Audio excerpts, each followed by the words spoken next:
The program is also going to be translated into Japanese, so I just want to encourage the panelists, myself included as a facilitator, just speak very slowly, and particularly when we do the Q&A, just to speak slowly for translation purposes. We have a diverse group today. I just want to acknowledge our brothers and sisters from Canada, from Japan. We're really excited to actually also have a transnational organizing discussion. We're going to be having a journalist media worker meetup at 4:15 in the Sky Harbor room. We're going to be spending more time actually honing in on the issues that are discussed today, but really, breaking out into working groups and spending a little bit of time getting to know one another, sharing contacts, strategies, and we have so much work to do, and it's really exciting to have a big group of media workers this year. Just to give a little context for the conference, this is the first time that there's actually a dedicated media worker panel at Labor Notes, and we're really excited to have so many media workers here this year. We had a very small contingent 2 years ago and even smaller the year before, but there have always been media workers attending the Labor Notes conference and really leading the way and bringing the skills that are learned at the conference back to their shops. But this is the first time that we actually have a significant group, and we're hoping in years to come that this group will only grow, expand, and we can continue to keep these connections over the 2 years in between each conference as we fight some pretty big battles. So much has happened in the last few years, and certainly even 2 years ago when we were talking about all of the very exciting digital media drives that had gone public, that had successfully won elections or secured union recognition through card check. There is no doubt that something incredible is happening within the media industry as we see more and more workers and young workers seeking out union representation as they face really a shifting landscape, precarity in the media business, layoffs, consolidation. In the last 2 years, so much more has happened. Certainly the digital media bubble, as we can call it. We've seen a serious contraction in the media landscape, in the digital media landscape, as advertising models have changed. And as a result, the infamous pivot to video, and entire workforces, 30, 40 workers at a time, shed from a digital news site. And at the same time, we're seeing traditional print legacy media organizing. Obviously, the LA Times, one of the most exciting examples after 136 years, and one of the most vicious anti-union managements. Long anti-union history. We always laugh that General Otis is a really exciting campaign that Kristina will be talking more about. But the kind of framing of the organizing that has been happening in the media landscape as kind of digital versus print, I think has really broken down more in the last few years, and there's more of an acknowledgement that these are really just workers that are organizing to build power and to understanding that collectively we have so much more power as workers. And also for journalists and other media workers to also identify as workers is even something that we talked a lot about 2 years ago at Labor Notes. That I remember when I first started at the News Guild, I certainly had members cringe when I talked about worker power. So it's actually really, it's really exciting to see, to see so many more journalists identify with other types of workers, whether they're academic workers, grad students organizing, following what's happening with all of the teacher strikes across the country, and not only covering it, but for media workers to follow labor so closely and be so connected to the labor movement, we know really impacts their coverage as well. So on that note, I just want to say that I'm really excited for what we're building here, because we are building something, and I really encourage all of you to get to know one another, and we're going to be talking a lot more at 4:15 at the Media Worker Meetup, and certainly we'll be staying in contact well beyond the conference to support one another's campaigns and to really think more strategically about these big battles we have ahead. So on that note, I'm going to hand it over to Kristina, who's going to talk about the LA Times. So, like I said, I work at the LA Times. I started there 5 years ago when I was 22. And I was excited, it's the LA Times. Who gets a job there right after college? And then I got there, and some of my older colleagues who had been there for a very long time, for some of them for decades, immediately said, you are too young to get stuck here. Don't get trapped in this workplace. Which was demoralizing, let's say, at 22. And for a couple of years, I just kind of put in my time and I drifted, maybe, in the workplace. It was hard to see a future there, and I started to talk to some of my peers who, it turned out, felt all the same way. They had all heard that same advice. Don't get stuck. Don't let yourself become a part of this workplace for too long, because once you do, you'll go through the motions and you'll lose your passion for journalism. So that is really why we started organizing. It was a bunch of millennials in a wine bar in Hollywood. And we started talking about reaching the rest of our newsroom and how to get them thinking about what we can do to shape the future for ourselves instead of waiting on our parent company, Trunk, to do the right thing. And so we all agreed that we would go out and talk to some people in the newsroom, just kind of gauge how they felt about union newspapers. And we hit some initial roadblocks really fast because we are millennials. And there's kind of a donut shape in our newsroom. There are a lot of young people in their 20s and their early 30s. There are a lot of people in their mid-40s to 50s who are thinking about retirement. And then there are not so many people in the middle because they have all fled the newsroom. And so at first these conversations were really difficult to have because millennial workers in the newsroom were essentially like, you're asking me to be a meat shield. That's what they said, meat shield for the rest of the newsroom. You want me to put myself out there as a target for management in organizing. And on the other end of the spectrum, there were older workers who said, this is absurd. You're not going to make this happen. It's been more than 100 years of this newsroom being very anti-union. They really liked to cite the 1910 bombing of the building by union workers who were so frustrated with the Times' anti-union sentiments. And we were kind of like, okay, that was a really long time ago. Things are different now. But, you know, still, they were like, this is the way the industry is. The industry is losing revenue very quickly. Our jobs are not the same, and you can't make them better by organizing. You're gonna endanger all of us. And that was a very hard roadblock to get past. And the only way to address it was to sit down with these people and listen to them, to say, okay, I hear you. I want to know more about what you're afraid of. Tell me more about that. And that actually turned out to be kind of a turning point for us, because management wasn't asking those questions. For a really long time, it felt like no one cared about their families, what struggles they were facing, paying for health care, being able to afford living in LA. And so, you know, it was almost therapeutic, I think, just to have someone ask, tell me what you want to fix about this place. Tell me why it's not working for you and why you don't see a future here. It was a huge priority for us to have a diverse organizing committee so that people could see themselves in all of the organizers, you know, across departments, racial and ethnic lines, age groups.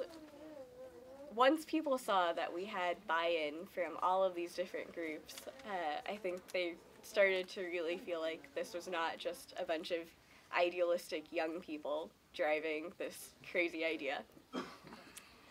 And so then we started collecting election authorization cards, and once we collected, I don't know, about 100, 200, we decided to go public because we needed way more support than just talking to our individual colleagues one-on-one. We we decided to start researching our parent company. Trunk is a publicly shared company. Their name stands for something like Tribune Online Content. It's an acronym that you might recognize from a lot of internet jokes. And they're a terrible company for newspapers. And people in the newsroom, of course, understood that, but they didn't really feel like the public knew that and felt it. And so we started doing this opposition research. Every organizing campaign should have an investigative journalist on their team. We started digging into the SEC filings, and we found that the chairman of Trunk's board was paying millions of dollars a year for a private jet, while we had employees in Orange County, one of the most expensive regions in the country, living on $30,000 a year. People were telling us that they were food insecure, meaning they didn't know when their next meal was going to happen. There were people living in Section 8 housing. It was astonishing to hear. And when you see that the chairman of your company's board is paying millions of dollars to rent a jet from his own company, that really moved people in the newsroom to see that, things don't have to be this way. This is not a problem of the industry. This is a problem with industry executives. That kind of accountability journalism also helped drive up support from our subscribers, and it made people feel like, the newsroom is an institution. The LA Times is an essential part of the fabric of LA. So I think there's kind of a domino effect. People were emboldened by seeing that journalism on the internet being reported. They felt uplifted by subscriber support, knowing that people were subscribing to our paper to support the Guild. They tweeted at us to tell us that they wanted to see this happen. They were following us on Instagram, and we had a bunch of tweets just go viral because people were outraged that newspapers are being looted across the country, that the LA Times is being looted. And so then eventually we filed for an election in December. Shortly after we filed for election, we found that the company had agreed to pay its chairman of the board, someone who already, is pretty closely tied to the company, as a consultant for management expertise. And from this agreement, he got $5 million a year. It was a three-year agreement, but the agreement also renewed every year, so it was a kind of a rolling 3-year agreement.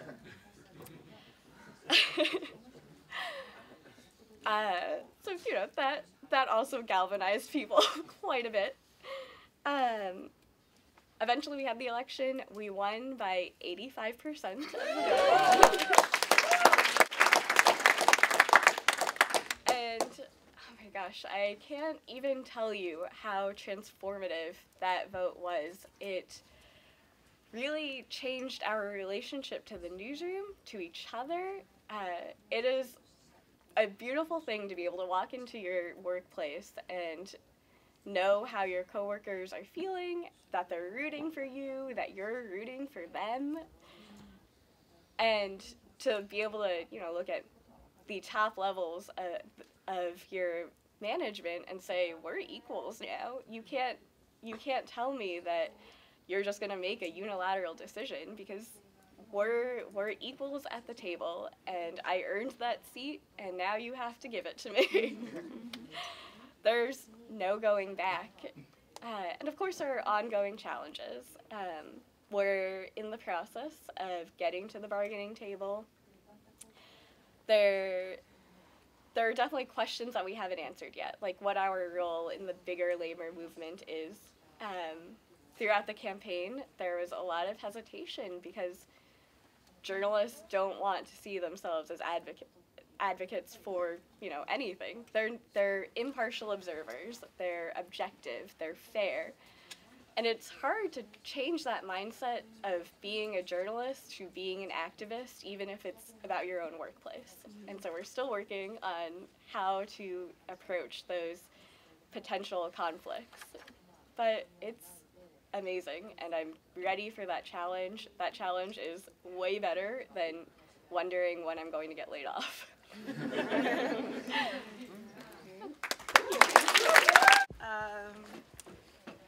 All right, so I work at Vice Canada. Our office is based in Toronto. We also have another office in Montreal. It's part of the same, general company. We're all considered Vice Canada together.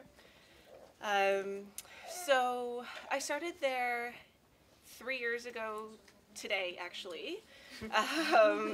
Happy anniversary. Thanks. I started there 3 years ago today, and we had just signed a deal with Rogers, who's a huge broadcaster in Canada. And so they were really ramping up production. My background is television production. I'm a production manager. So I was hired as the second production manager that they had in there, and I was hired to do a daily show, Daily Vice, and the digital video production that's actually part of editorial, as well as a TV show, 2 TV shows. I think that's it. There was a lot going on, but I got hired essentially at the beginning of 2015. Vice Canada was a company of about 20 people sitting in a little room making a magazine, essentially, and some digital video. By the end of 2015, I think we had almost 200 people. We got this gigantic, Vicey office in Toronto, all the cement and unfinished wood you could find. And we all kind of got piled together, and that year was a huge year of growth. So not only did we start television production for an entire channel, but we ramped up the digital video production considerably. We are still doing the editorial, which is sort of the backbone of Vice, is that editorial content for millennials. We are also making branded videos. So those are videos that are made with a sponsor, like a partner, but are not necessarily ad. They're just more stuff that you see on the internet that's sponsored by somebody. And also they opened a creative agency within Vice called Virtue. So Vice is actually a lot of different companies at once. And it was, that was a real, just imagine 20 journalists making essentially an online magazine, going from that to 200 people in essentially what is 4 different streams of business, all under the same roof together. And these dudes that had been running this magazine for 20 years in various basements and whatnot, trying to take it upon themselves to manage all of these people and address all of the needs that were coming up and all the various things that were brand new to them. They didn't know. Essentially, people that were making a magazine were now making a TV channel, and they didn't know how to do that. Mm-hmm. So there was a lot of challenges. There was a lot of challenges when it came to management, just not knowing how to manage, because these people just found themselves in situations where our head of content was 27 years old, had never managed anybody before, and now was suddenly in charge of all of the digital content plus a bunch of the TV content. We had people that had essentially just been in charge of getting ads for the magazine, now essentially being called the CEO of Vice Canada. There was a lot of a lot of people taking on a lot of responsibility that they weren't ready for and didn't know how to do. The company didn't have the infrastructure, like they didn't even have an HR department until 2015, in Canada anyway. So there's a lot of things that just weren't in place, and as you can imagine, it was pretty rough. I was also the first person ever to get pregnant at Vice Canada, so I got hired, and I got pregnant, and I asked, "What's your parental leave policy?" And the answer was, "We don't know. We don't have one. It's never come up." And so that was great. They got one in place about 2 weeks before I went on my leave, and we're really lucky in Canada. I mean, like there are Ontario labor laws that will ensure certain things if you're a staff at a job. So I knew like the basics. Like I knew that my job would be held for me, but I just didn't know anything else. So that was great. So there's a bunch of different challenges, and so while I was on mat leave, I started getting emails about people wanting to organize. So I know that it had probably been coming for a while, and I'm not sure exactly, because I was on mat leave, I'm not sure exactly like who started those conversations and how that came to be, but essentially, like, you know, there is people that felt really strongly, especially in the editorial department, about the working conditions, the fact that, you know, people were working crazy hours, that they were being paid far below market share, because Vice is Vice. So everybody wants to work for Vice. It's the millennial voice, and because of that, you take a huge pay cut. Everybody that walks into Vice, the second you walk into those doors, you can expect probably a 25% pay cut from what you would get paid out there. That's just the standard for what's happening in, like, at least in Vice Canada. So there was a lot of issues, and then, you know, that combined with people taking on a lot of responsibility because the company kept growing and people just having to take on tons of responsibilities. Like I, for example, ended up taking on so much work that when I went on mat leave, they had to hire 3 people to cover me because they couldn't, no one person would accept the workload for the rate. So it was just situations like that where people just, you know, we're all kind of like the frogs in the cold water, and you keep turning it up, and nobody really knows that they're getting boiled alive. It was a situation like that, and by the time we realized, it was like, we're like, okay, so it's time to organize. So there was a really great push. Karen was really instrumental in that in the early days, and we got, I think it took about 4 months for us to get enough cards signed to present to the company, and we had a vote, and we won. I think it was pretty big. It was a pretty big margin that we won by, and it was really impressive because, I mean, the challenge is there is that it's a bunch of millennials and they just don't know that you can have better. Like, they don't know any better because it's their first job. It was everybody's, essentially when you're 21, 22, you're coming out of school, and you're just desperate to get a job, and you get a job at Vice, and you're like, this is so great, and whatever it is, you're like, this is fine, I can take it, this is fine, I don't need to eat that much, I can share an apartment with 6 other people, like, it's fine, it's all good. And so, like, trying to get people to realize it's like, this is not normal, these aren't conditions that people should be working in, that, you know, we should be entitled to a lot more. So that push really took a while to get all those people on board, and then we got you know, ratified. Bargaining took forever. Like, it was just, I think it was almost a year before we finally got our first agreement in April, which was great. And it's a really strong agreement. It's actually like a lot of the things that management agreed to. It makes me think that, like, they probably hadn't had any experience in bargaining before, which is great. We got amazing, like, great parental leave benefits, like an 85% top up when you're off the job. We got, you know, a great amount, like, good vacation and sick and all that kind of stuff that you need in order to, like, be able to work a job and also have the rest of your life and do the rest of the things that you need to do. We finally got, like, a grid with, like, standardized titles and pay grades, which were really important. So yeah, so we got a lot. It was great. I mean, just the fact that, like, we now have a grievance procedure is incredible. Like, before it was like, if you didn't like something, you just that was it. Like, it was too bad. I mean, if you chose to say something, then chances are you were going to be let go. So we were really excited about that, and like, you know, the morale was really high after we got that agreement. And then we've had a couple of setbacks, which have been like it's been a really rough, the past 12 months have been really rough at Vice Canada. We had an initial round of layoffs at the end of July, which was a small round of layoffs. I think it was like 10 people in our office, but it was enough to really, I mean, it was really jarring for people, and it was something that we weren't prepared for, and you know, people just didn't know what to do. They, you know, we got told, I think, a week before, and then we just came in, and people were just essentially like being escorted out of the building by 10 a.m. That was really rough, and it was a thing that's kind of really scared people. The second thing that happened is our deal with Rogers, which was supposed to be a 3-year deal, Rogers ended it a year early. And we all saw this coming. We all saw this coming for months because we were trying to get shows greenlit.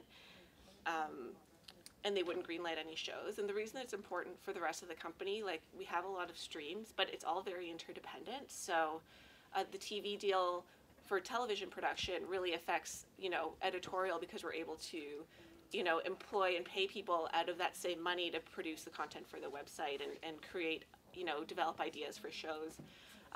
It affects the marketing teams and the graphics teams and post-production. Like, we have a lot of different people that all depend on this one deal, and for months they wouldn't tell us that the deal was going away, and we were all just kept saying, like, when are the layoffs coming?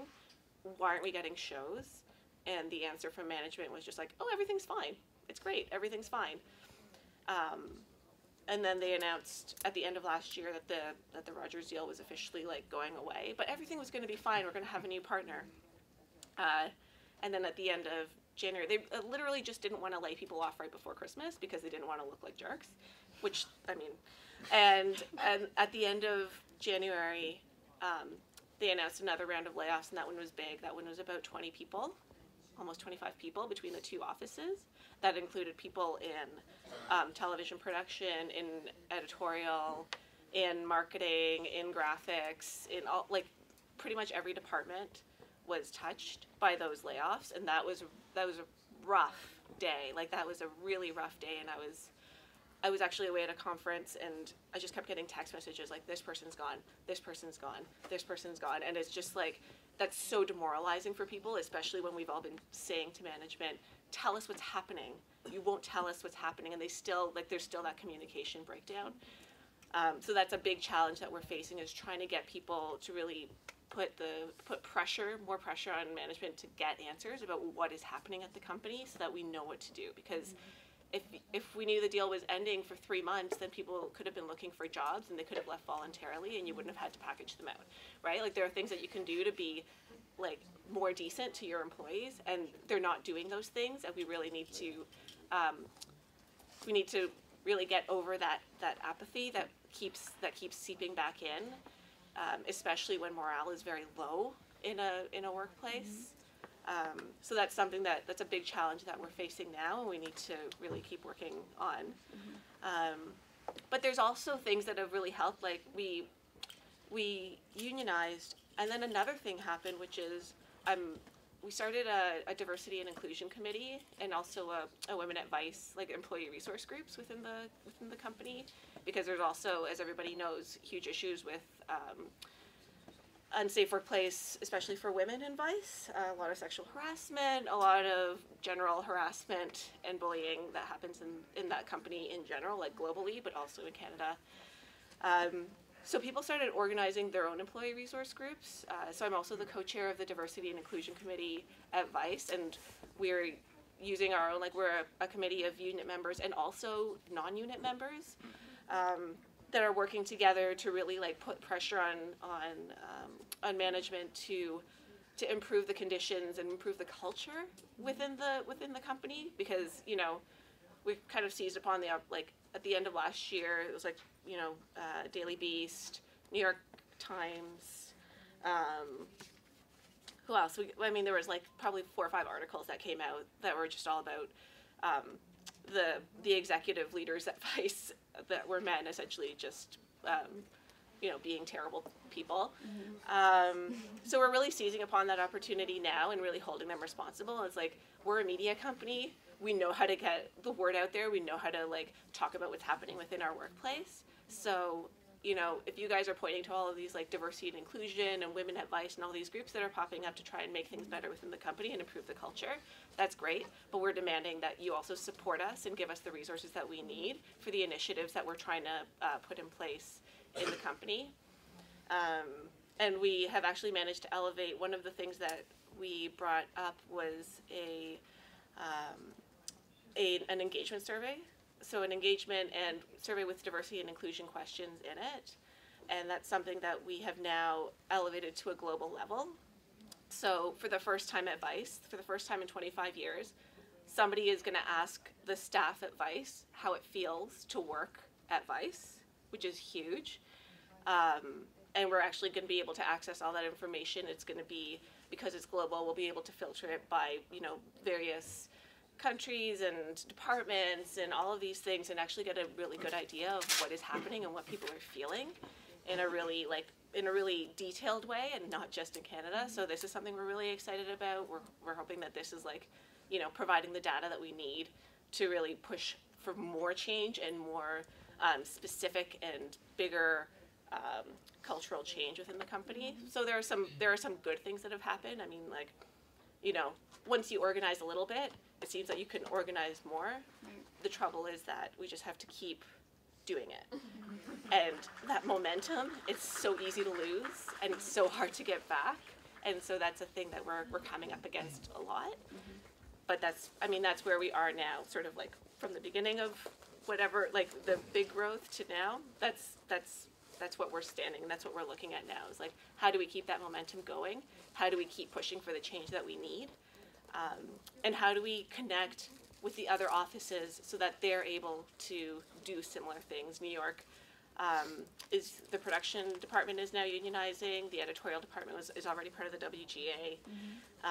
So we are trying to push for the other offices as well to organize themselves, whether, hopefully in in more official ways, but also just organize and create that camaraderie and a better culture within the office, so that people don't stand for and aren't able to be abused anymore. That's it. We're going to take questions after. Yeah. So I'm going to actually circle back with each one of the panelists with some, just really getting down to some of the specifics about some of the challenges. I think it's also really important. Each of our panelists is talking about, obviously, the really exciting developments within our workplaces, but also some of the challenges, not only within an organizing drive, but post-certification, whether it's dealing with apathy, layoffs, and all of the, the various ways that we're dealing with it in our shops. So Zach, if you can talk about the organizing drive at Mike.com. In talking to people this week, a little bit, I've realized that a lot of people don't know what Mike is like, and a lot of things that we took for granted about what working at a upstart digital media company that envisions itself as either the CNN for millennials or something else for everything is they're very confused with what they're doing sometimes, but it's something for millennials. But now it's not. Actually, we don't say that anymore, because now we're not just for millennials. So I just wanted to run through really quickly what Mike is like, what it's like to work at a company that is that positions itself as not a digital media company, or not journal, whatever. We don't know what we're doing, and we're just hiring a million people, and what kind of things Mike produces, because that's also very confusing to me, which is unfortunate because I work there. And then what the organizing drive was like, and then why capitalism is bad. Thank you.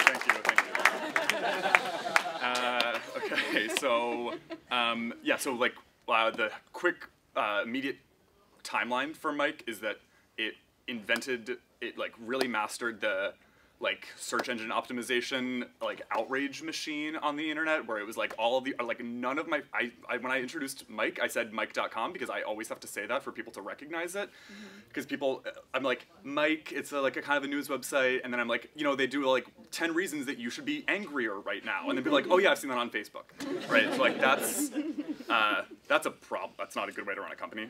By the way, it's like produced revenue issues, but like that's kind of what we originally mastered, and then Facebook changed its algorithm, right? So it just like you noticed that like Upworthy was all over Facebook for a year, and then thank God Facebook like really did one good thing and like got Upworthy off of Facebook. So a similar, like Facebook, it's horrifying. Everyone knows how much power Facebook has in journalism. It's like really horrifying. So they did a similar thing where they started de-incentivizing SEO content, and Mike just like had a huge drop in audience, and we had to change our entire business model and tried to start producing more news, more journalism, and less just like repurposing a CNN article about a random earthquake for some reason.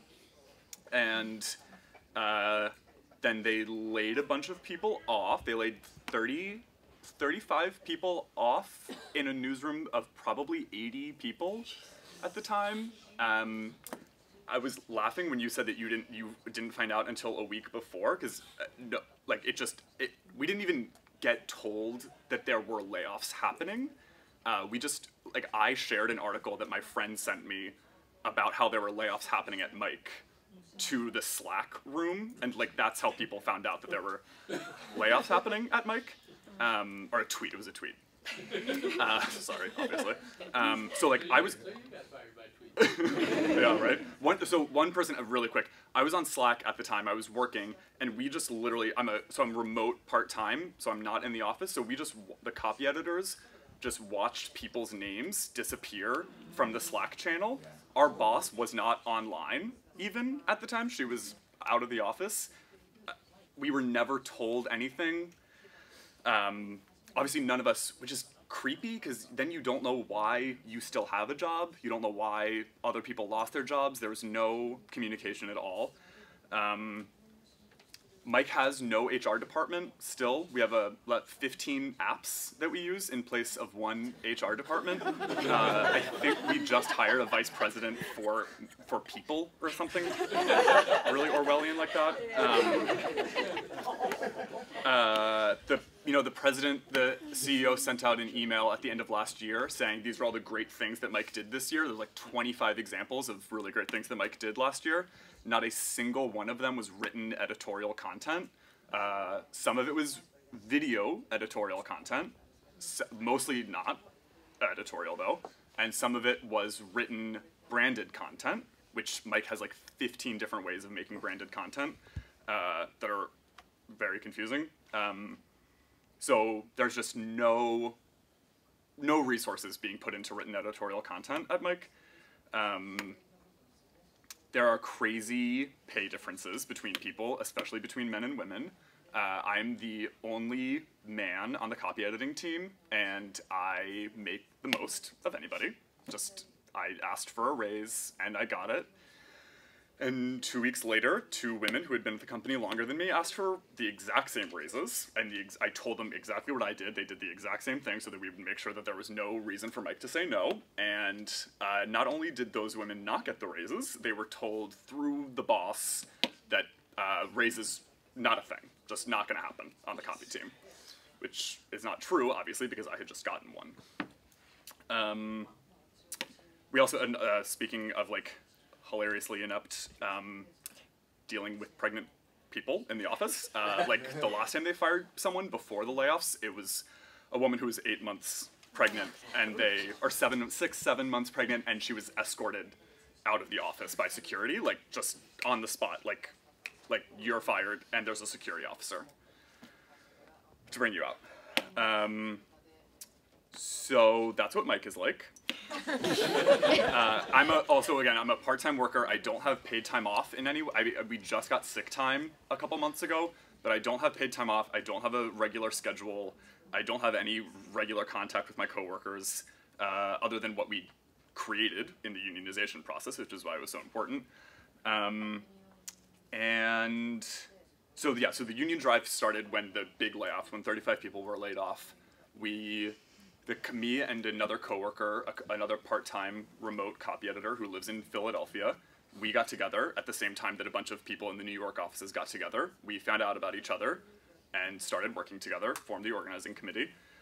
And everyone, I mean, it's funny, everyone was really into the idea of a union. Everyone was like, yeah, this is woke, this is great, like, unions are the future, like, let's do this. And we spent a long time, like, kind of, like, indulging how good that felt to be, like, because none of us, I had never imagined I would have a unionized job. Like, it was kind of a thrill. And very differently than other newsrooms, it sounds like people that we got in touch with felt similarly. People were like, fuck yeah, unions, like, yeah, like, are these still a thing? Like, we're doing this? Like, all right, cool, okay. It was like, cool, which is great, that's great. And then, obviously, some people did not feel that way, and we left those people to the end, and they did not like the union, and that is fine. We won our card count we had 88% of the editorial staff left. Yeah. So that was awesome. Our CEO used to be a SALT, so is that the term? Mm-hmm. Yeah. Unions are weird. And so we were really able to leverage Mike's brand as, like, a woke fucking website to be like, you have to recognize our union. And they did, and, like, pretty quickly, and we're now in the stage of we're gonna elect officers next week and form a bargaining committee, and yeah, we just got recognition like 3 weeks ago or something. Like, we're like very new, so not totally sure what direction we're gonna go in, but a problem that we're encountering is that not because we're millennials, but because of capitalism, it's hard to get people to engage enough to build something at a company that is not trying to build them up in any way. Mike, like I explained before, like, does not invest in written editorial content very much.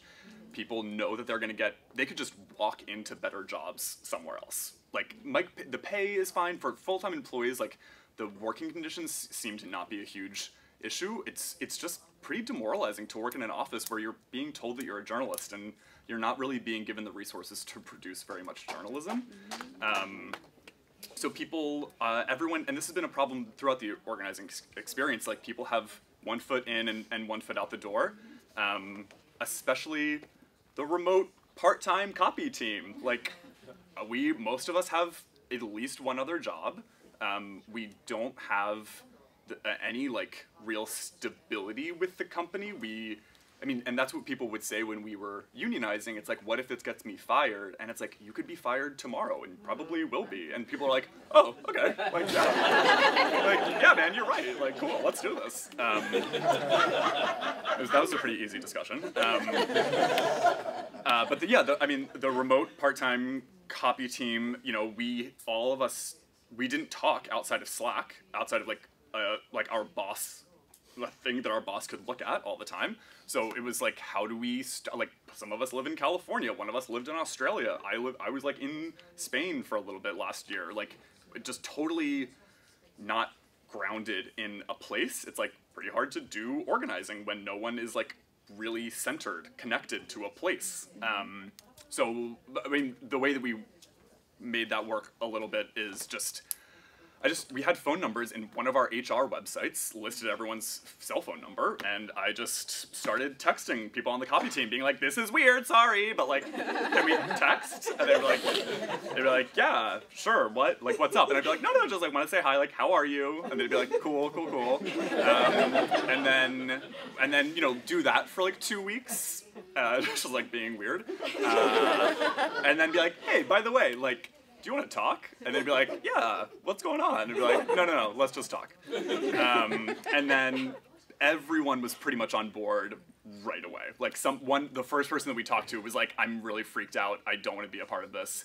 And that person never came to any meetings until the end. And as soon as she came to a meeting, she was like, oh my god, this is the best thing ever. Like, but she had just been too scared to come to a meeting. And as soon as she did, she was on board. So obviously this is happening because, now I wanted to talk about like connecting this to, like, the larger labor movement to the extent that I know anything about it, and to capitalism. And the conditions that we organized under are like, it's like the opposite of community organizing. It's like uprooted, not grounded in a place. No one wants to stay at this company. Where the company is based in New York. Most of the people who are in the New York offices are not from New York. They are not necessarily going to stay in New York. It's the world of gentrification. It's the world of you move to a place because it suits this, it fulfills this need, and you're close to this thing. And if a better opportunity presents itself, then you will move somewhere else. And it's very hard to, and then the remote copy team, obviously, which is like a whole other thing.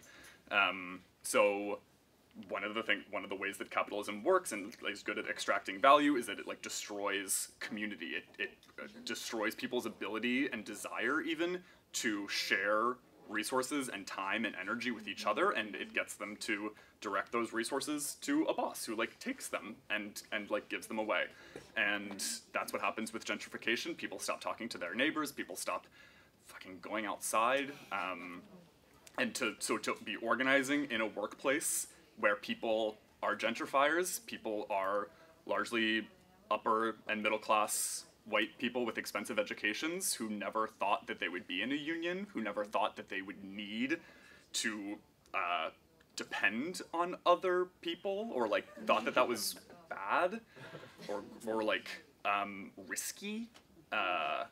It's hard to get people to feel comfortable with that. And but so that's what capitalism does. It makes us feel isolated. It makes white people feel like that you have to hold on to this like very tenuous privilege that doesn't let you express yourself. And if you like connect to too many people,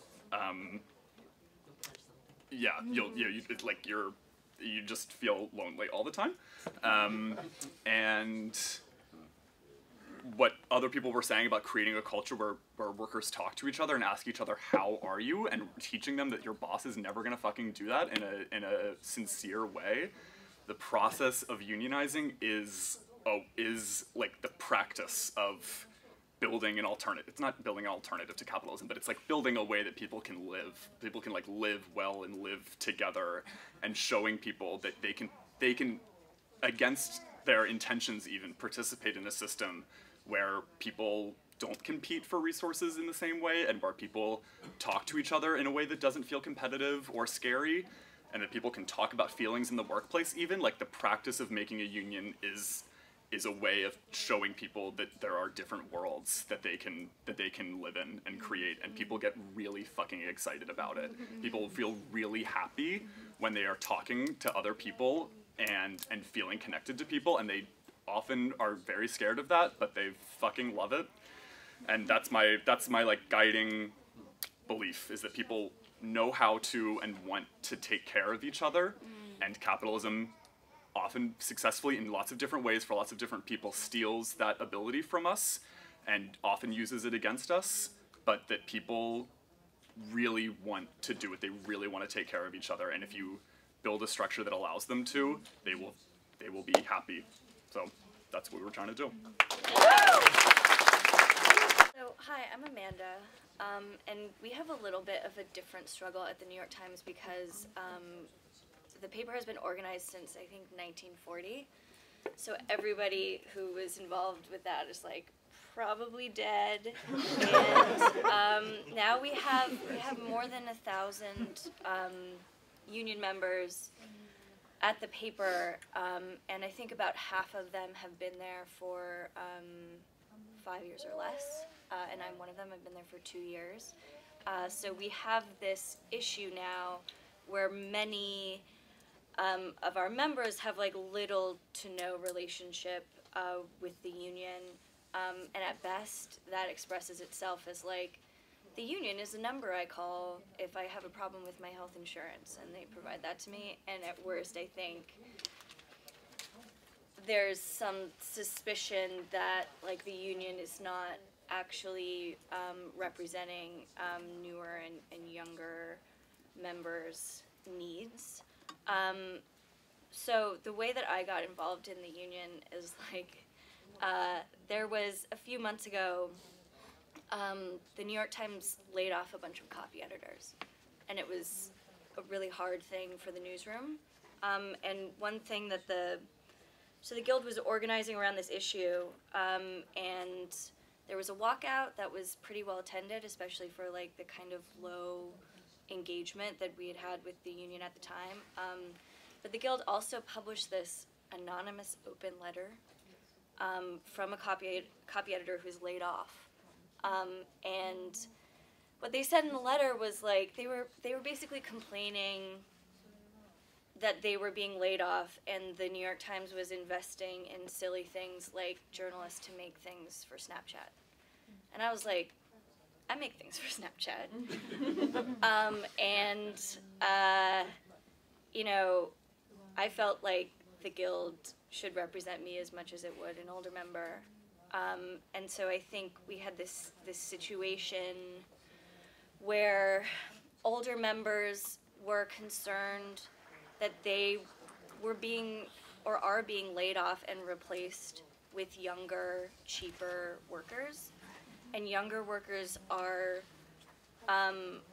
concerned that they are being, you know, underpaid or given these jobs that also don't have much security. So when I was brought in, I got this offer letter, and it was like, congratulations, like, you have been invited to work at the New York Times, and you're going to be an 8I. And I didn't know what that meant, because it's like an internal code that why would I have any idea what that meant? The New York Times has like different words for everything. And when I got to the Times, what I realized was that meant that instead of being on probation for, I think it's like 3 months, people usually are, I would be on probation or 6 months. I would be on it for 2 years, so they could fire me for any reason. And also, like, the wages for 8Is are lower. And I had a conversation with somebody who administers that program at some point, and they were like, well, the thing is that 99.9% of 8Is like go on to get like a full-time job at the Times. And I was like, I personally know 3 people who have been like fired from that program, so unless you have 3,000 people, it's just like a lie. So really, like, older workers and younger workers at the Times, I think, are looking for the same thing, and yet we are like often pitted against each other by the company. So when the Guild printed this letter, I was like, I'm gonna go in the Guild Slack and like start some shit about it. And so I was like complaining, and then I was like, I had heard that the Guild was gonna have like a next generation committee. Like, where is that? Why don't you have it? And I got in this fight with my colleague Jim. Well, who's over here. And Jim was like, we were like fighting about it, and Jim was like, there are too many committees, like we don't need another committee. And I was like, why can't we just have this one committee? And then he was like, if you like want to complain about it, like, why don't you like come to a meeting? And I was like, I will come to a meeting. I was really scared of Jim. I hadn't actually met him in person. Now we're friends. But after I sort of like started getting involved with the union, like what I found was that people who were more involved in the union had this idea that younger or newer people at the Times were apathetic about unionization, and younger people who didn't have a relationship with the union, like, thought that the union was inaccessible. So they might want to be involved, but they had no idea how that could actually happen. And both of those things, I think, are true at the same time. We have one of the challenges we have with our workforce, I think, is the opposite of what you have at Mike, which is that people at the New York Times feel lucky to be there, to have that job. I often describe people at the Times as having Stockholm syndrome, where they're like so invested in staying there that they don't want to complain about anything. Also, like, a lot of our workforce is has never been in a union before, doesn't come from a union family, and so they don't really know what that means.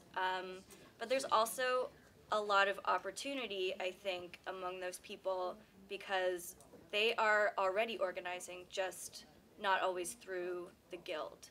and not always on issues that the Guild has like historically been in front of. So on Slack, people at the Times are like complaining constantly about the lack of diversity in the newsroom, the lack of retention of people of color there, and bias in like the actual journalism that's being made. Sexual harassment too is a big issue that people are talking about. And so what we have been trying to do in the past few months is start to get these people who are already interested in changing their workplace to try to see the Guild as a mechanism through which they can do that. The Times is really good about making its managers be perceived as open to criticism. So there are a lot of like big town halls where you can ask the publisher a question. But I think what people have found is that there's a lot of like people asking pointed questions, but not necessarily accountability after that. So what we are trying to do is kind of change the mindset from asking questions to like making demands of people. But it's really hard. I mean, just like so right after I first got involved, I noticed that this is a very, very tiny issue, but there were women in a Guild or in a Slack that's like for women at the Times who were complaining that tampons in the bathroom cost 25 cents, and also the machines often didn't work. So you would need a tampon and you would go in the bathroom and put a quarter in and you would just like lose your quarter. And so all these women were talking about like, oh, the previous workplaces I worked in, you know, tampons were free because like women need them. And so I was like, hey guys, like I'm gonna tell the Guild about this and see if we can change that. And there were some women who were like, no. They were like, we don't want you to ask because we don't want to feel like we're asking about this stupid, like, small thing. We don't want to be perceived as, like, complaining about it. And I was like, I'm going to ask. So I just asked our rep, Barbara. I don't know if she's here, but she's great. And she just, I think people had this perception that, like, in order to get this changed, we would have to, like, go to like the editor of the New York Times or like the publisher of the New York Times and like ask for tampons, which would be like a humiliating thing. And instead Barbara just like asked the facilities people who like run the bathroom stuff, and they're like, oh, okay, we'll give you like free tampons. So now we have free tampons. And that's a really small thing, but I think it was helpful in getting people to see like, oh, like the Guild is here for my issue, and now we're trying to like get people involved on bigger and bigger issues. So that's what we're working on.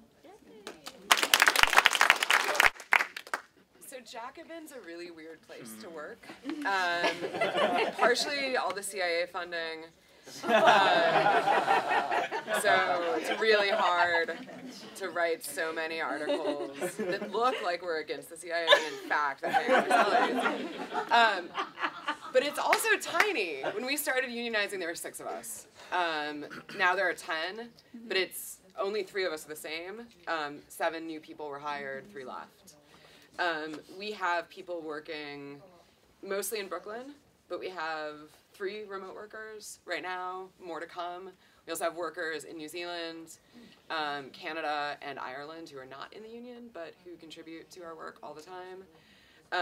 We had a 50-50 part-time, full-time split when we organized. Now it's 4 to 10. So a really sort of weird workplace in a lot of ways. In fact, until this morning, I had never met anyone from the NewsGuild in person because I'm one of the remote workers. And so despite having spent hours and hours in a bargaining room with Bettina, I did so either on a laptop or through her speakerphone. Which is a really interesting experience to be bargaining by just yelling into a phone. It's fun, actually. I recommend it. I think you get a lot more done. Also, most of us had long-standing personal relationships with management. And so that produced some awkwardness. My previous union experience had been negotiating with the University of Illinois, when essentially, like, they hired a lawyer. She had a list of things she could give us that day. She came in, she pretended she wasn't going to give them to us. Then a few hours later, she did. And we said we didn't like them. And then we all went home. And we did that for a year to a year and a half until finally we threatened to strike, and they gave us their best and final, and we either took it or left. But in this instance, we were negotiating directly with the management team, one-on-one, no lawyer on their side. And so what would regularly happen is I would yell into the speakerphone. The session would end, and then I would have to Slack my boss and say, what do you have for me today? Like, what would you like me to work on today for you, who just disagreed with me really vehemently in the room? And so it produced a ton of awkwardness. And I didn't have a long-standing relationship with management when I was hired, but other workers did, and it produced some really difficult organizing conversations, right?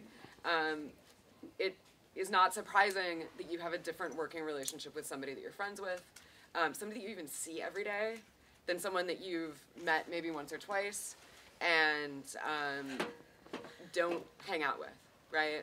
And so those of us that didn't have sort of a friendship with management would sometimes get different things. We would get different benefits. We would get different pieces of information. And then we would sort of be forced to have to say to people who did have these friendships, like, oh no, actually this is bad. And that's like a tough conversation to have with everybody, for everybody. But what we learned in negotiations is that, and we're lucky, like, this isn't a magazine that put on being socialist. Like, it is in fact run by socialists who believe in this.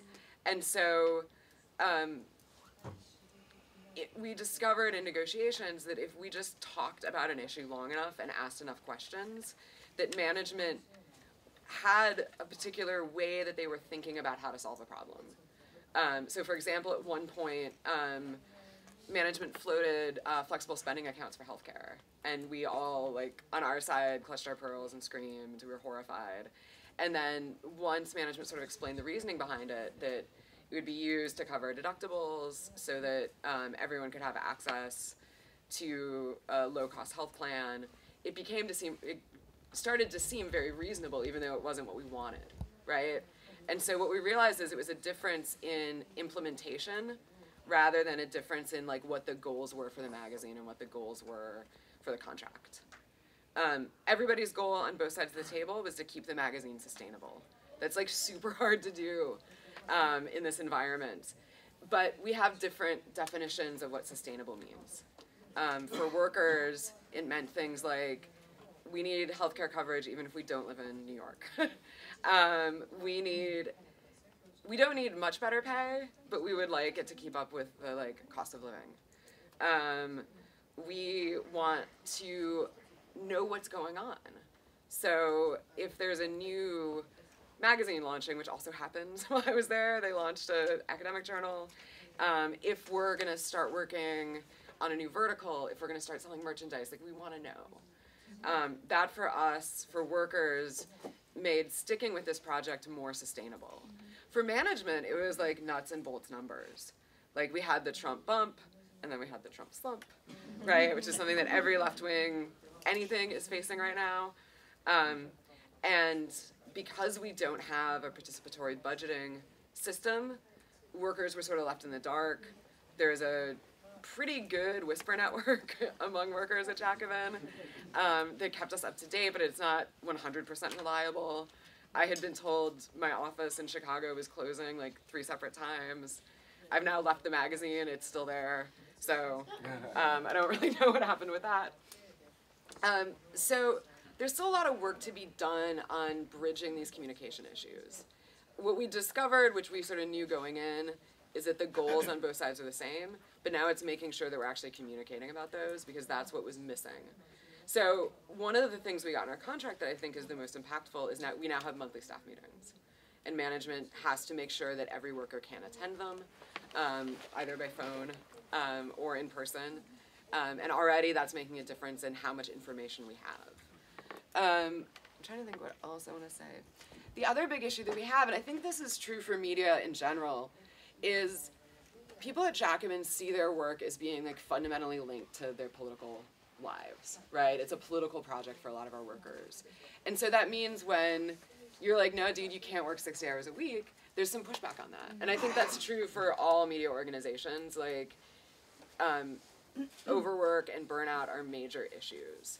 And I think what I would say to people is, as much as you're communicating with management, like, you have to communicate with each other and understand that your willingness to accept difficult working conditions that produce burnout, where overtime is expected, where working events for free is expected, have really negative effects on workers who can't do that.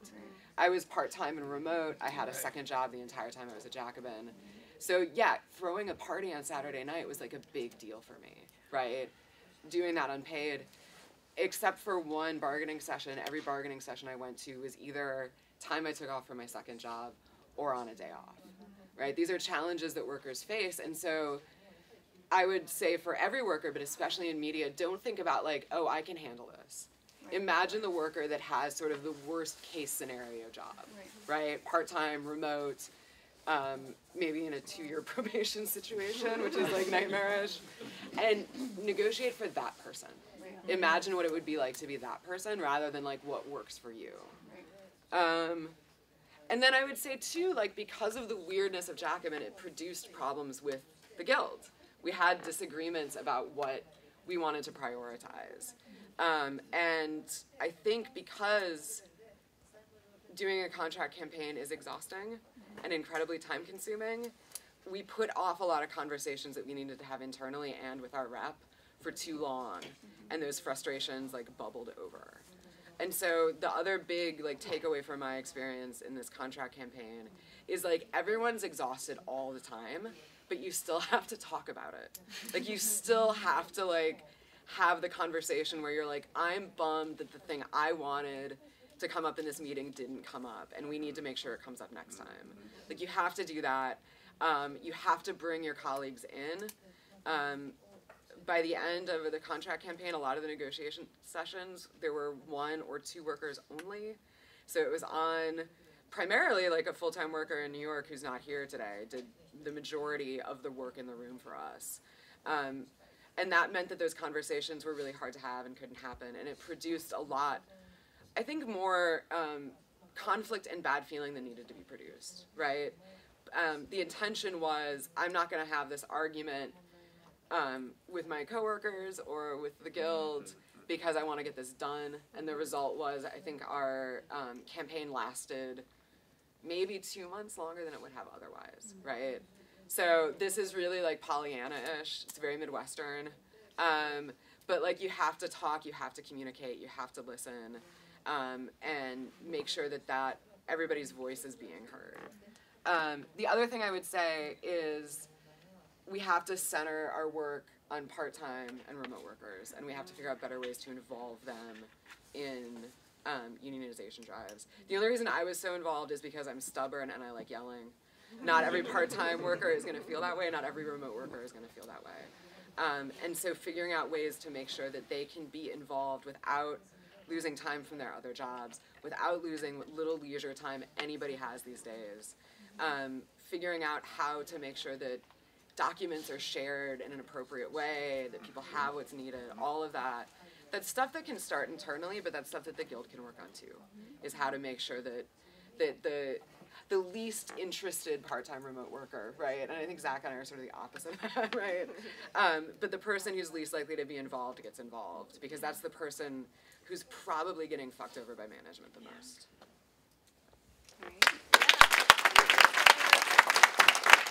So we actually had a series of follow-up questions, but I think actually every panelist not only covered all of the opportunities, the campaigns, but really the opportunities, and more importantly, the challenges, because I think, we've all discussed this.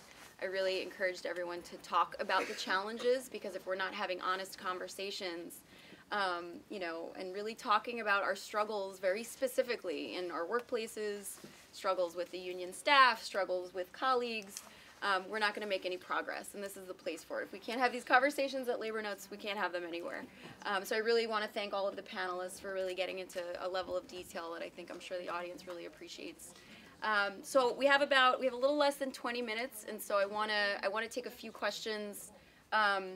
Just please, as always, just be really mindful of time so that we can get questions in more than anything, and really want to prioritize the voices of rank and file media workers. Donna? I'm Donna Cartwright. I retired in 2006 after 30 years as a copy editor at the New York Times. I still remain a copy editor, remain a member of Local 31003 of the CWA. Woo! I wanted to pick up on what Kristina said about journalists and objectivity, which was a theme that haunted my entire working life as a journalist. I know that journalists often are fearful of appearing to be partisan or having a strong opinion, and they retreat into objectivity as a way to shield themselves from suspicions of bias. I would suggest that, in fact, if you do that, you're also turning off part of your critical faculties, and that's not a good thing. I retired heartsick after 2 Gulf Wars, and watching those 2 Gulf Wars sort of, you could see them coming. And you could see them coming reading in my own newspaper how the Times focused on some things and not on others, how the Times basically took the opinions of government officials much more than the hundreds of thousands of people who were protesting in the streets. Over the years, and we don't have time for this now, over the years I found ways to get around that to some extent, but they were very individual solutions, not things that everyone could do. I think I would be glad to talk to people about that in the meetup later. But I think that journalists generally need to critically rethink the concept of objectivity, and it means both for themselves and for the people that we are supposed to serve. Thank you. Hi, my name is Bill Baker. I'm the unit chair at the New York Times. I was a witness to the Slack conversations between Brown. And they worked. And they worked. She's on board. She's there. She's there. Exactly. So one of the things I noticed, I heard it starting with Katie, right, from the LA Times.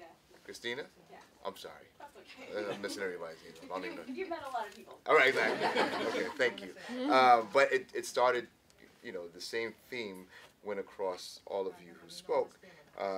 And you spoke about ERGs and what management is doing, things of that nature. So the ERGs that you have at your company, I'm sorry, what's your name?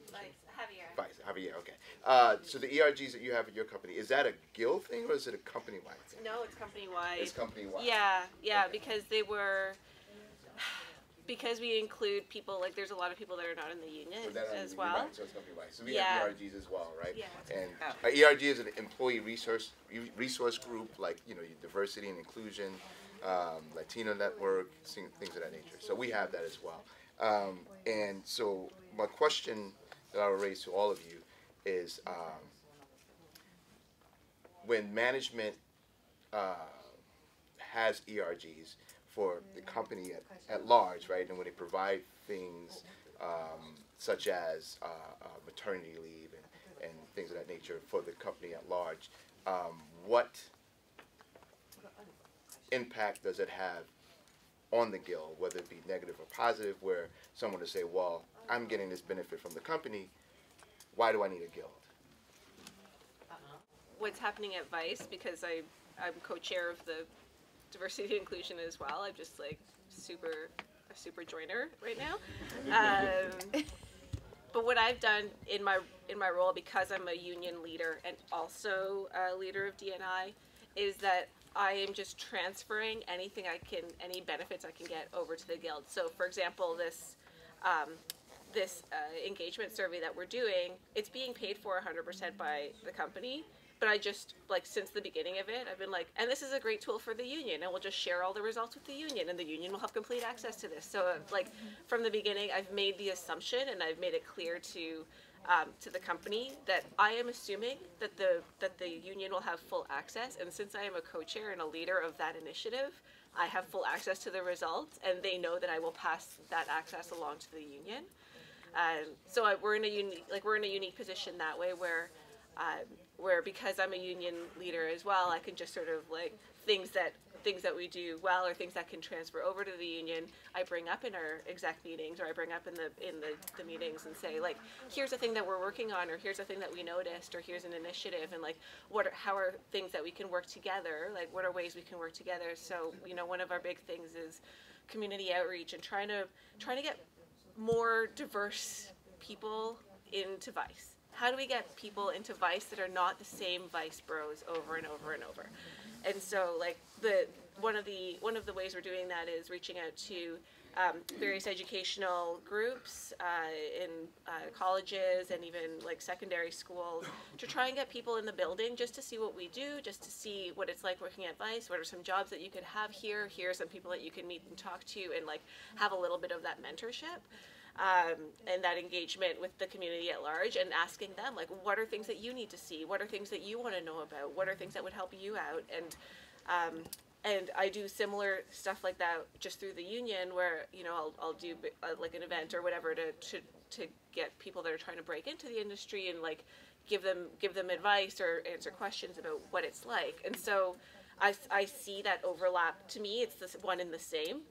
To me, it's like everything I do, if in any way it can benefit like the work that we're doing with the union, I will just make sure that I'm incorporating on both sides. But it's like the company, no company, I've never met a company that will pay you more or give you more than what you ask for, right? Like, nobody's ever going to just, like, you're not going to walk into work one day, your boss is going to be like, guess what? You're getting a 20% raise. Like, it's just never going to happen, right? Like, no company is ever going to be like, we thought your benefits just weren't good enough, so here's better ones, right? Like, that just doesn't happen. And so, I see it as, like, whether you're organizing, specifically under the like, roof of the union, or if you're doing it in a company-wide thing, it's still the people that work in the building organizing and asking for the things that they need in order to have a workplace that they feel safe in, that they feel good about attending, that they feel like they can be their full selves, that they feel that their job is like, their job isn't unnecessarily at risk, or they're not being vulnerable to losing it, or various other kinds of things that management can do to make your life difficult. So to me, it's all the same. It's just people asking for the things that they need, because if we don't ask, we're never going to get it. And if we don't keep pushing, then they're only going to be as responsive as we make them be. Does anyone want to? I mean, I don't have an answer for you, but we're dealing with that as well, where there are a lot of issues that I think the Guild is trying to gain traction on, but we move really slowly, and so people are kind of like, why don't I just ask my boss? Like, I'm just going to go ask him instead of going through the union. And so that is, like, we deal with that. I have a question to your question. Yes. How much do those people participate when there are union meetings? Do they go to union meetings? And do you have a structure in place where if people aren't going to meetings, are there union reps keeping them informed and asking them to do things? I think that's really one of the main reasons we wanted to have a really diverse kind of representation of experiences, because certainly for a new organizing drive, when we look at workers that are coming right off an organizing drive, they know every worker in the shop, they're having one-on-ones, there is an energy and enthusiasm and a connection to the union, you're building something. So the energy in the LA Times newsroom is very different than the energy in the New York Times newsroom, which has had union representation for a very long time. And so, certainly for those of us who are union staffers, right, it is our jobs to be working with members to fight these battles, right, in each of our shops, to train up workers and to really build to especially with legacy shops, for there to be a deeper engagement with members in the shop, to bridge these intergenerational divides, and really stressing this concept that we always say over and over and over again, which is that organizing never stops. And the only way we're going to be able to change these newsrooms and these workplaces is to continue to organize. And for the rank and file to be doing that organizing, for union staff to be supporting those efforts. And we've actually used this analogy quite a bit at our local about the divorced parents and the workers are in the middle where, and unless you're building that trust with workers where they understand that the union is their union, we've actually, we hear third partying all the time where it's the guild, the union. Right. The only way we're going to change the guild, the union, is if the workers that we represent are leading the union. I'll say. I mean, do you have anybody in your workplace who is in a more stable position who you could like have take the lead on it? Nobody who seems willing. Yeah. Like really. Yeah. I mean, I do think there is some, if you're somebody who has a stable job in journalism, I think there is an opportunity to, I don't want to say guilt those people. Guild them? Guilt them. To, like, have them stick up for their colleagues, because at some point they're going to be in the same position, I do think, like, that, at the times especially, I think that can be a powerful thing to get people to involved if they're a more prominent person who doesn't feel like they're at risk of being fired. So, sorry. I just also have a thought, there is no such thing as a stable job in journalism. Even union jobs are only so much more stable than non-union jobs. I think it is really powerful, and this happened in our own organizing drive. It is so powerful to see one person put themselves out there. And you clearly care about your workplace and making it better, and you're here. If you put yourself out there, people are going to feel more emboldened. They're going to trust you so much more than if you're kind of whispering and you're passing emails and you're trying to operate on a very low-key level.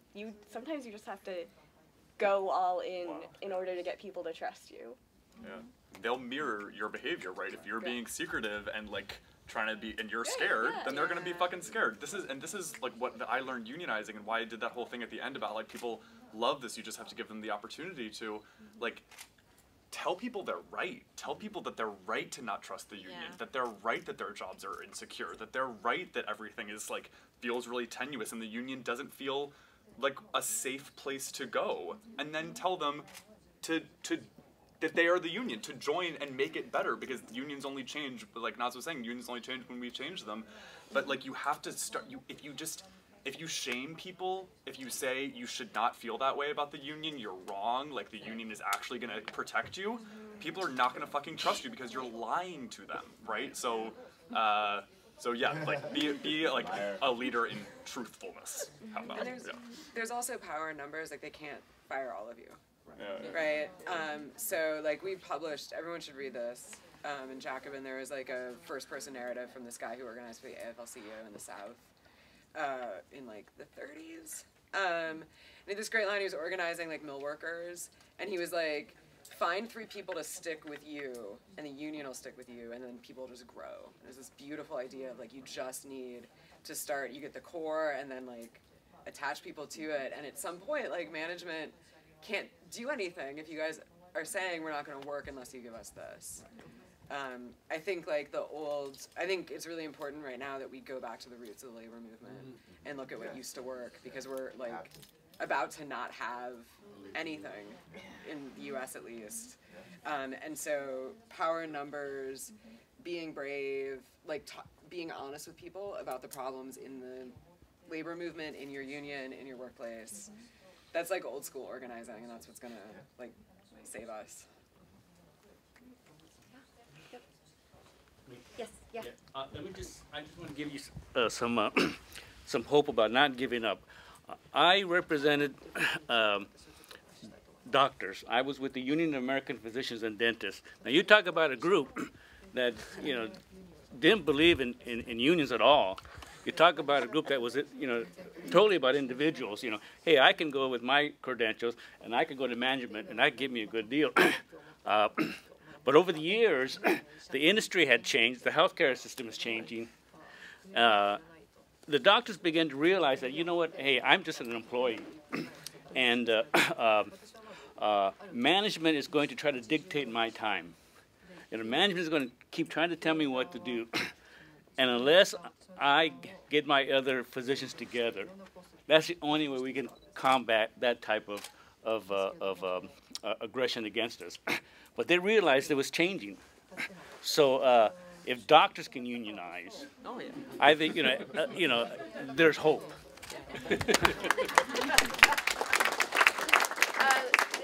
Woman in the back, right? Yes, hi. So my name is Truso. I'm a dietitian by profession, and I work for one of the big HMOs in California, which is Kaiser. Sitting back here and kind of like, listen, I'm from LA, so I was so excited at the time.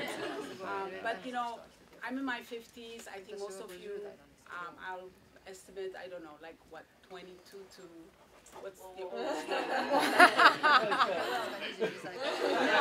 But I want to mention, how impressed I was because, the thing is, yes, there's always history, and there's others that have fought for us, so we can, continue the fight.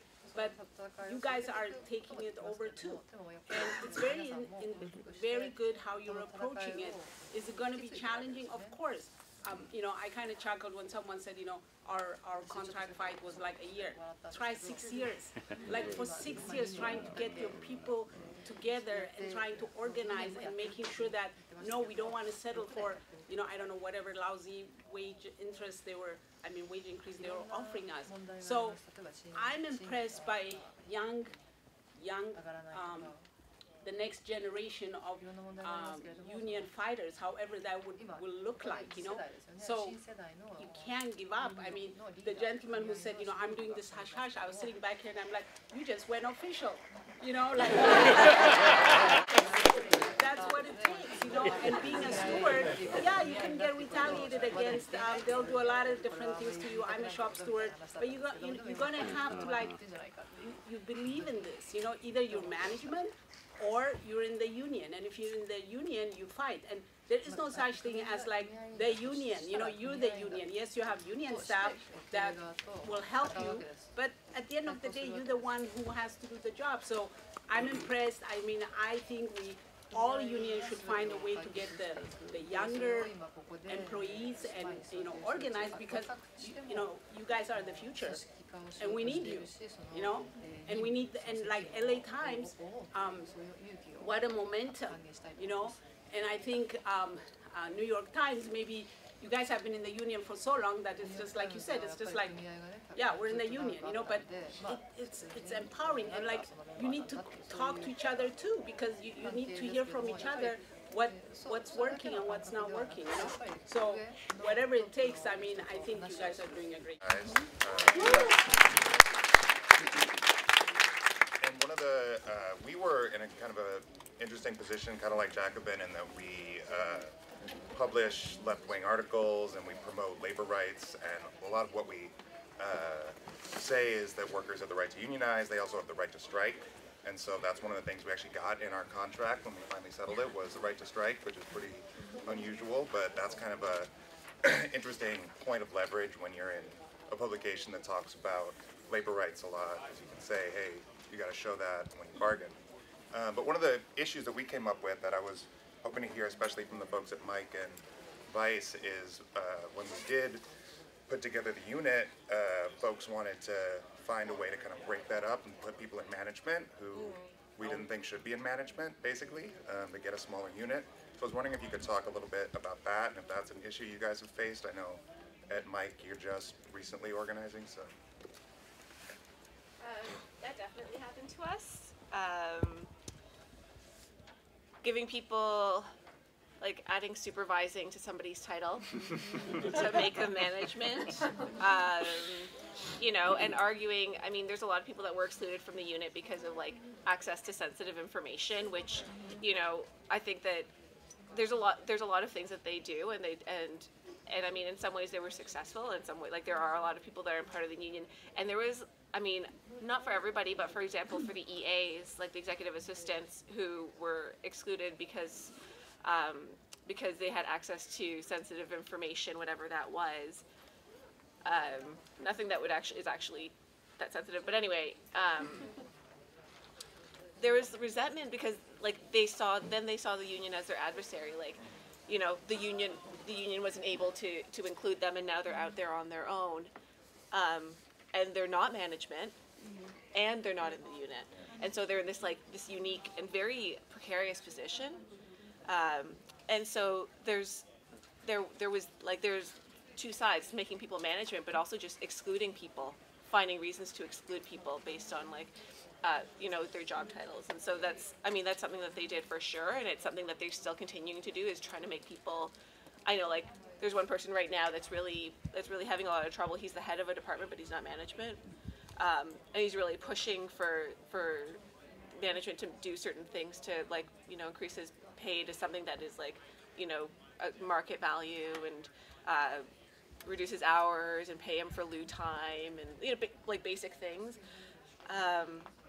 And they keep offering to make him management, right? And the thing you say to people like that is, like, I mean, you have to make your own choice, but make sure that you put, if they're gonna make you management, make sure that you put it in a really good severance, because you're so vulnerable, and it can go away overnight. So make sure that you build in, like, if you're gonna negotiate that, like, the union will protect you.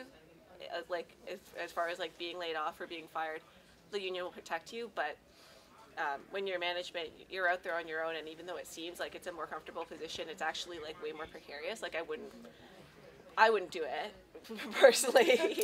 I mean, I don't have the money to, like, you know, hire lawyers to grieve things for me, and the union does all of that kind of stuff for its members, right? That's the reason they exist.